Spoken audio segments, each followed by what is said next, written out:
everyone, welcome back to Alfa Art Gallery's Meet the Artist series. My name is Gabrielle Henderson, and I'm very excited to welcome Lynnette Shelley, an exhibiting artist in our upcoming New Brunswick Art Salon watercolor and mixed media exhibition.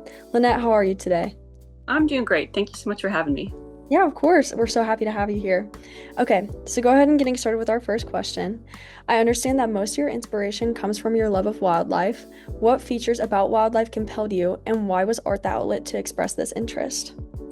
Well, I guess I've always liked animals. Just when I was a kid growing up, and most people I think relate to animals in either through pets or you see an animal out in nature and you're like, oh, look at that bird or whatever. So I think that's somewhat natural to relate to an animal a little bit.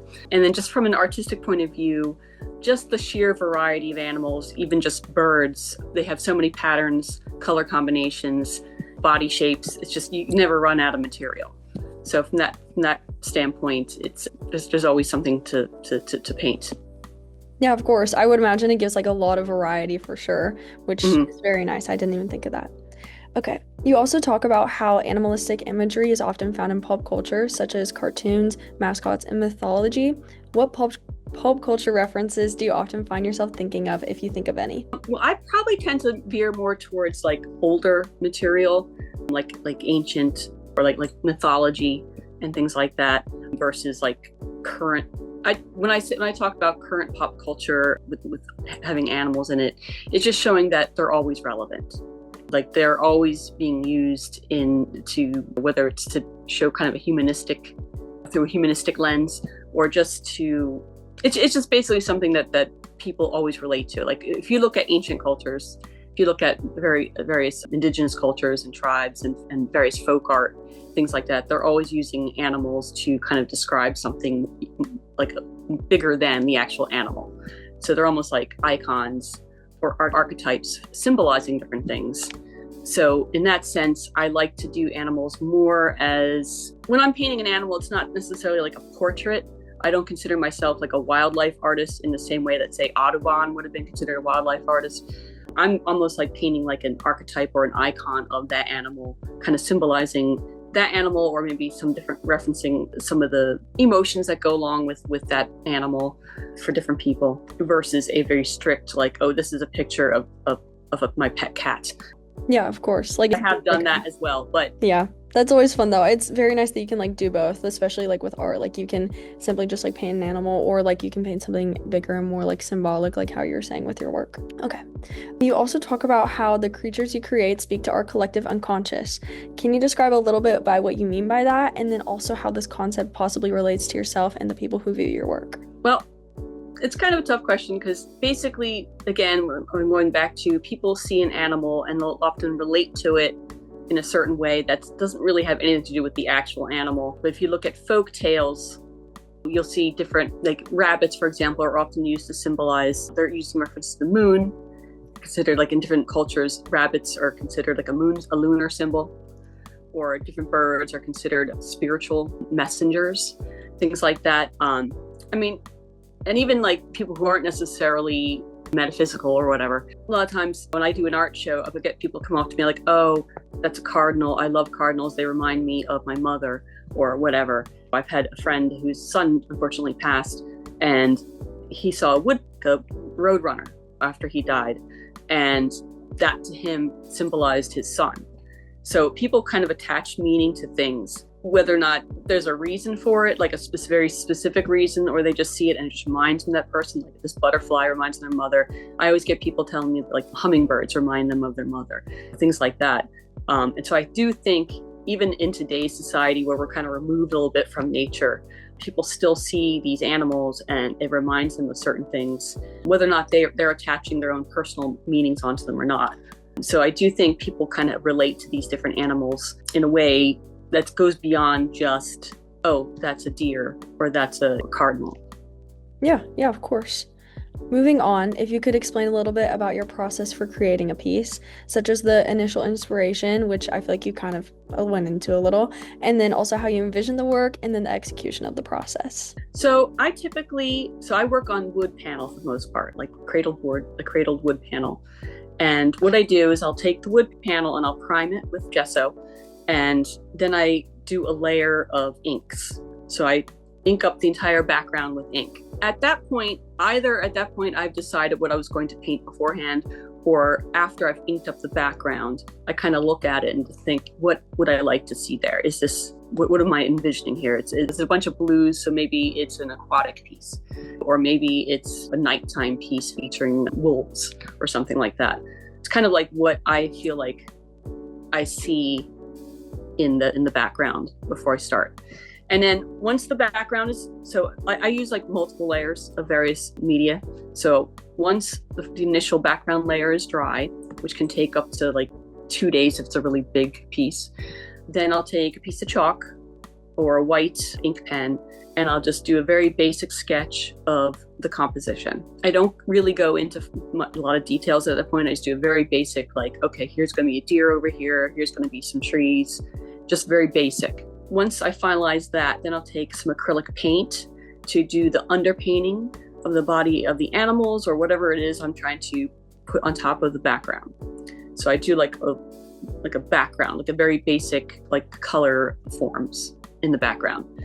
Then once the color forms are on the background, I take ink pen to do a lot of fine line detailing, cross hatching, like all the very fine detail work that you see in my paintings.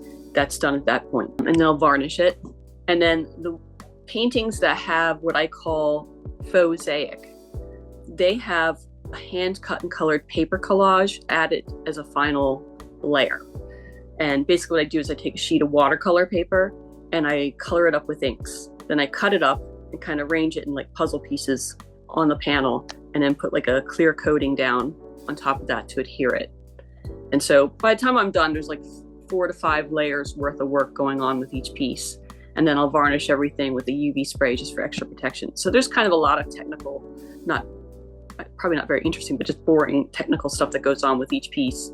So they do kind of have a little bit of a labor intensive process. Yeah, it sounds like it, but I love that. I think that's great.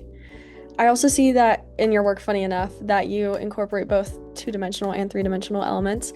Could you tell me more about this process? I guess just other things that you possibly haven't touched on yet, and the visual and conceptual goals that you aim to achieve through this method. Well, I guess the 3-dimensional part would be the collage, if you consider that. I guess that's technically 3-dimensional. So that's the part. The pieces tend to look very dimensional. I know whenever I do shows, especially like art festivals, when people just come up to the booth where I'm showing my work, so many people come up and they just want to start petting the piece. And I have to remind them it's a painting, like you can't, it's not the best to get your hands and the oils and stuff like that onto the painting. But people are like, oh, I thought it was like a carving or a woodcut or something. So it does come across as very textural. Even stuff that is strictly 2D, because of the technique involved, it looks very dimensional and people think I'm literally carving into the wood. So it is a natural instinct to try and, I guess, pet the paintings. But that's kind of like, I guess I'm influenced by various other media besides just like my experience is just as doing drawings and paintings. But I am very much influenced by other media such as woodcuts or printmaking or textile designs like batiks, things like that. So that I think comes across in my work. So like I had the mosaic, which is kind of resembles a mosaic, but then people think sometimes my work is stained glass or it's a batik, and then they go up close and they're looking at it and they're trying to figure it out. So I kind of like doing that just to kind of play with people's vision a little bit. Yeah, of course. And it definitely like pulls people in. Like I would love to see one of your pieces in person just to see like, because I feel like that obviously like online it's a little bit hard to depict like truly what it looks like. Mm-hmm. But like I would love to see how people envision it as like an actual wood carving, and like how people do want to like come up and like touch it, and kind of like just the dimensionality of the pieces you were saying. So next question, you also describe your paintings as fantastical stylizations.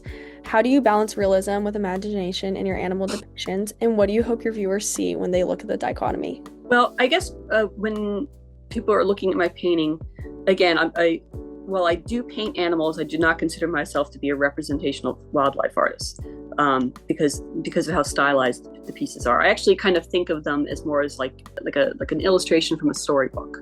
So if you think of like a fairy tale, like a lot of people when they come into my booth or they come into a gallery that has my work, they see my work and they see it as like almost like illustrations out of the story. And that's kind of how I want them to picture it. like come up with their own story. Why is this animal here? What's it doing? Kind of have a story in their own head that they can relate to.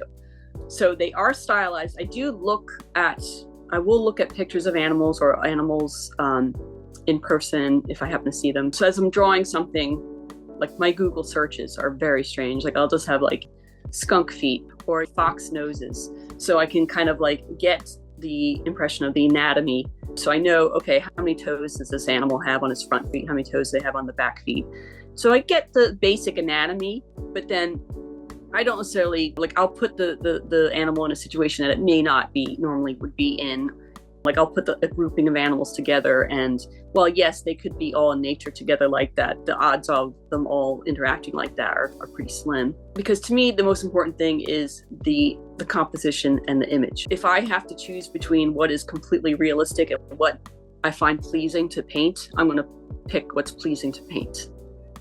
And I want the composition to flow around the painting so that your eye is always traveling. And sometimes that means moving things around here and there. And maybe that wouldn't be how it would be in nature, but that's how I'm going to do it so that from an artistic point of view, it's pleasing. Yeah, of course. I guess moving away from art technique specific questions, in your biography, it states that in 2021, you were awarded Master Artisan status by the Pennsylvania Guild of Craftsmen. Can you tell me a little bit about this recognition and how it reflects you as an artist? So at that time, I had joined the Pennsylvania Guild of Craftsmen, I guess the previous year, and they're a very, very old arts organization in Pennsylvania. And they basically have once or twice a year, I think, they do a jury with your peers, and you can apply to be a master artisan. And basically, you bring in your work, and various artists that are also have also been master artisan status will ask you questions. They look over your work, see what they think of it, kind of go ask you questions about your process and things like that. And I guess, and then whoever they decide gets to be master artisan gets to be master artisan. I don't honestly know exactly how they decide, but they had various criteria. You have to meet certain criteria and certain levels of ability, I guess, to get in. So I did in 2021, I was awarded master artisan status. But I've been painting and drawing since I was like 4 or 5. Oh, wow. Yeah, and I'm 51 now. So like that's a long time. Whether or not I'm a master artisan or not, I don't know how you want to, that's really up to the viewer, what they want to take from that. But I have been doing this a long time, and I would hope anybody doing something for that long would become at least competent at it. So yeah, for sure. Mm-hmm. Okay. I understand that alongside your art, you also participate in a couple different bands, such as, correct me if I'm wrong, if I say it wrong, the Red Masque and the Green Cathedral. Yes. Does music influence your art, your visual art practice, or vice versa? Well, I've definitely, I've done, so the Red Masque is a band I've been in since 2001.